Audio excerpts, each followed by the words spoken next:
Bonjour et bienvenue sur alonsoonly.fr.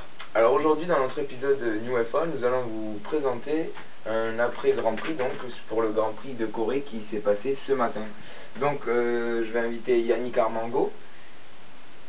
Voilà, salut. Comment donc à qui ça va très bien, ça va. À qui nous allons poser plusieurs questions, qui va nous faire un petit résumé sur le Grand Prix, qui va nous expliquer, qui va nous faire un petit débriefing. On a eu un bon Grand Prix. D'accord. Tu l'as bien suivi? Oui. Oui. Bon alors Yannick, que penses-tu de ce GP, la safety car? Est-ce que les pilotes auraient pu partir avant, etc. Ouais. Bon. Ok, la piste était trempée, la pluie n'était pas énorme. D'accord. Il y avait donc ils auraient pu partir donc. Ouais. Sauf que comme la piste, c'est une piste nouvelle, le goudron a été posé il y a 10 jours, même pas, ça n'absorbait pas très bien. Et dans la grande ligne droite, juste après les lignes de départ, vous avez la piste et les deux murs. Et donc il n'y a pas de quoi pour l'eau de partir, il n'y a pas de terre quoi. Il n'y a rien pour s'échapper. Voilà. Et l'eau a stagné. Elle n'est pas rentrée dans le goudron, en tout cas elle n'a pas eu le temps. Voilà. Donc il y a eu ça, c'est pour ça qu'il y a eu la safety car, c'est pour ça qu'il y a eu un drapeau rouge. D'accord. Ensuite, on aurait pu. On aurait pu les faire partir. À l'époque, les pilotes, même avec 2 fois ça, ils partaient et ils pilotaient. Donc d'après toi, il n'y avait aucun risque, les pilotes pouvaient partir. C'est de la Formule 1, oui, il y a toujours un risque que ce soit de la pluie ou pas de la pluie. Oui, ça. Maintenant, ce sont des pilotes. Je pense que vu leur salaire, ils peuvent conduire sous la pluie, d'accord.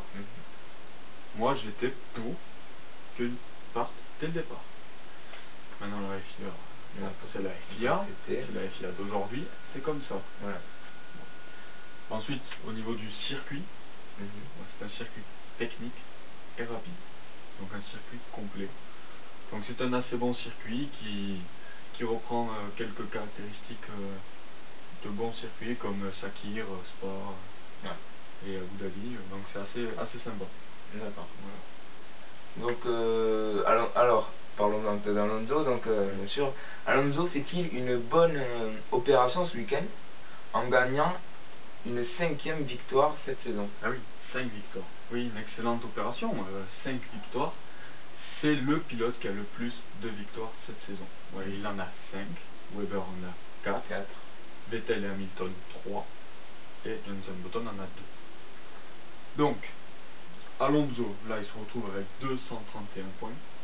Et il a 11 points d'avance sur Mark Webber, qui, on le sait, s'est planté. Voilà. Sébastien Vettel, lui, a cassé le moteur. Merci Renault. Voilà. Donc, Vettel était à 206 points, comme Alonso. 0 points pour Vettel, 0 points pour Weber. D'accord. Weber est toujours à 220. Donc Alonso, comme je l'ai dit, est à 11 points de Weber.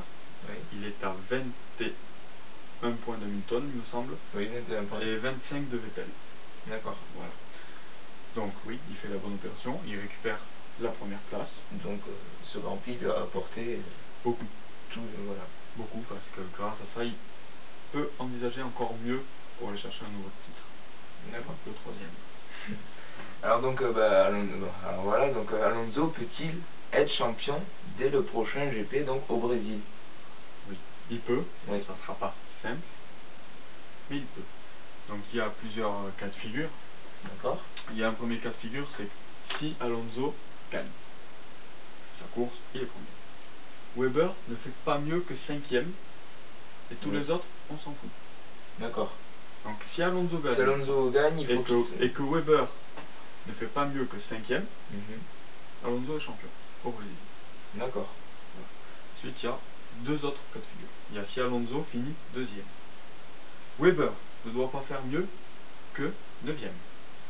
Là, ça commence à devenir plus dur. À moins d'une casse. Voilà. Puis, il ne faut pas qu'Hamilton fasse mieux que 5e. D'accord. Et il ne faut pas que Vettel gagne. Si tout ça se passe comme ça à la fin de la course, Alonso est champion.